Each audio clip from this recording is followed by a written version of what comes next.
2025 has not been kind to Hollywood. Movie theaters are emptier than ever, ticket prices keep climbing, box office projections fall short again and again, theatrical windows are shrinking, and now the entertainment world is watching major studios get swallowed up by streaming platforms.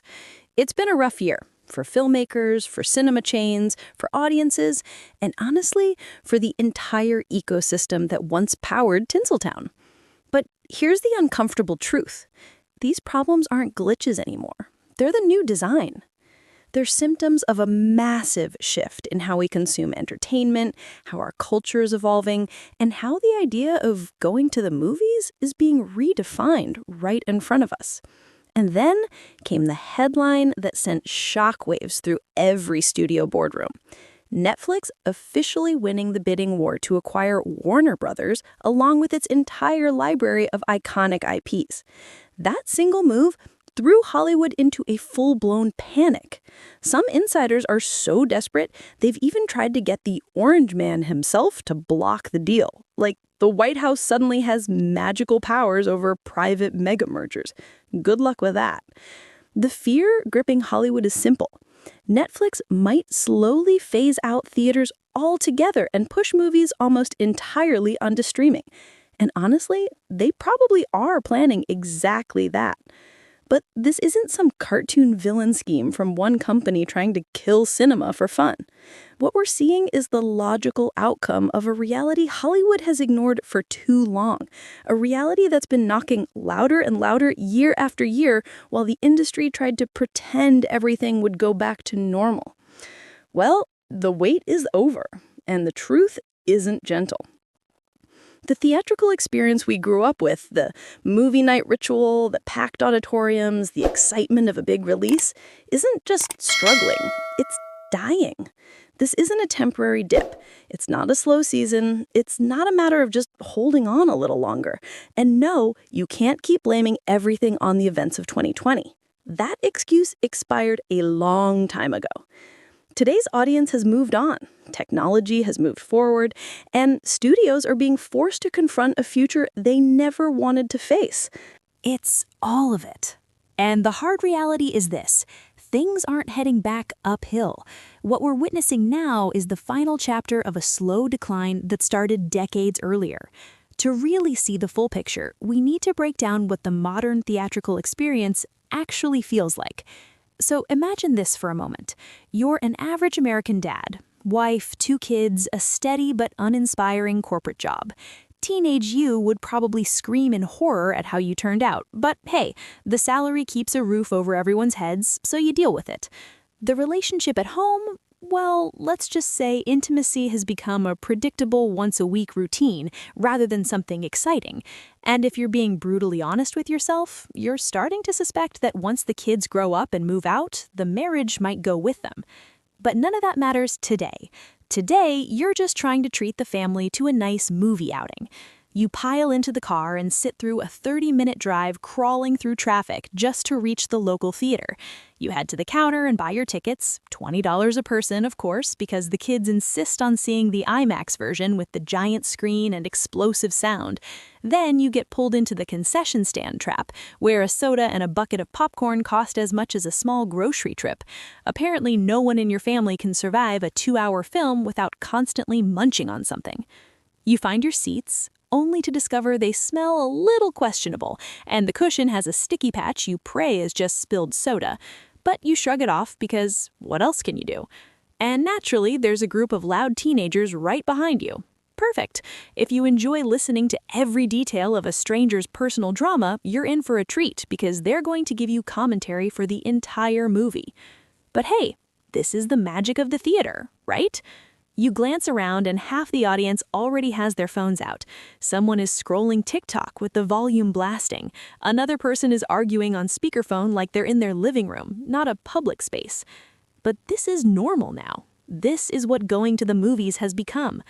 You take a deep breath, settle into your questionable seat, the lights slowly dim, and people are still wandering in, stepping on feet, fumbling around because trailers are starting. Welcome to movie night in 2025. But hold on, don't get too comfortable yet, because before the movie even thinks about starting, you're hit with a barrage of commercials. Luxury car ads you'll never drive, watches that cost more than your monthly salary, fancy vacations you'll never take. 15 minutes of that, and then you're allowed to watch the trailers. Another 20 minutes pass, and finally, the opening scene comes on.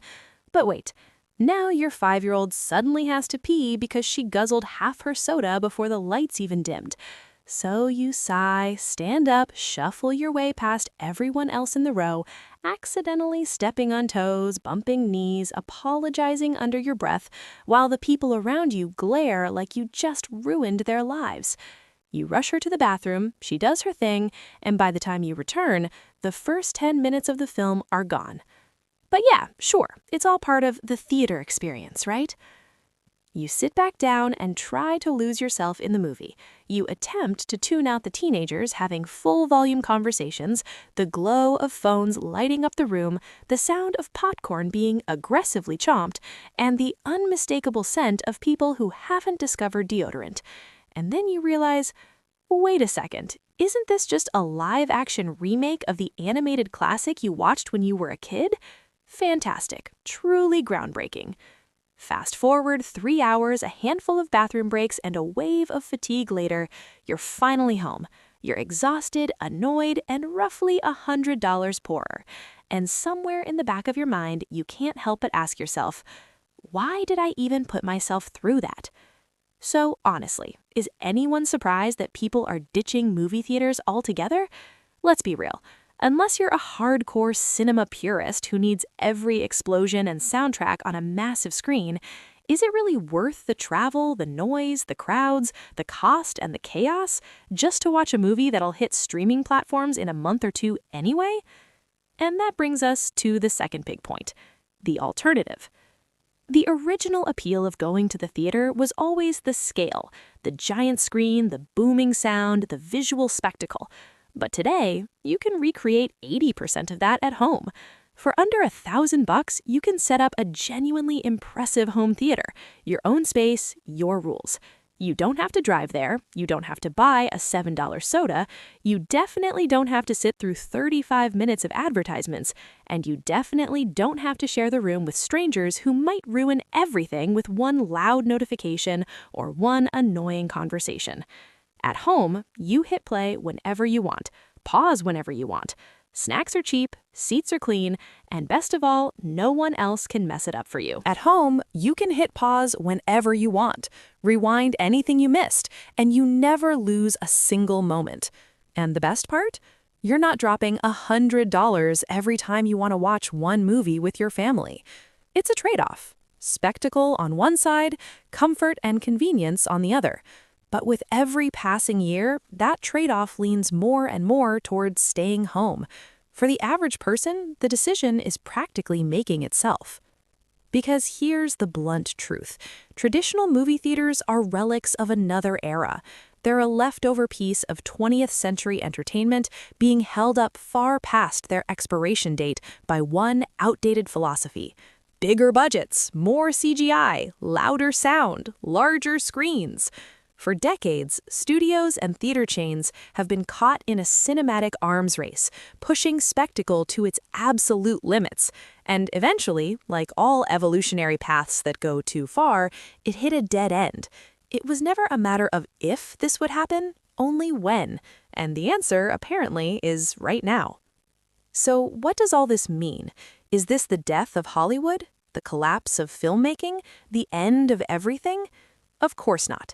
People will always crave stories. Entertainment isn't going anywhere. What is changing is the delivery system. Audiences are shifting toward watching movies at home. It's unavoidable at this point. Theatrical windows will keep shrinking until they eventually disappear, replaced by simultaneous releases on streaming and in theaters. Cinema won't vanish completely, but just like the old opera houses of the 1800s, it will turn into a niche experience, something reserved for film lovers, special events, and the rare tentpole movie that genuinely demands a giant screen. Box office numbers will keep dropping until they stop being meaningful at all. The new measurement of success will be hours watched on streaming platforms, metrics that no third party can verify, which means studios can quietly bury massive failures behind a wall of, "Trust us, the numbers were great." And studios themselves expect more buyouts, more mergers, more of the old Hollywood giants being absorbed by tech titans like Netflix, Apple, and Amazon, companies that make their real profits elsewhere and can afford to throw billions at content creation even if most of it never earns a cent back. Do I personally love this direction? Not really. Because even with all their flaws, there is something magical about sitting in a dark theater, disconnecting from the world, and sinking into a film for 2 hours. But ignoring what's happening or pretending we can turn the clock back is like expecting internet cafes, payphones, or DVD rental stores to suddenly return in full force. They won't, because the second technology makes something unnecessary, the culture adapts, and it never looks back. Movie theaters are fading, and the Hollywood system that depended on them is fading right alongside. Whether something better rises from the ashes? Well, that's the part no one can answer yet. Anyway, that's all for today.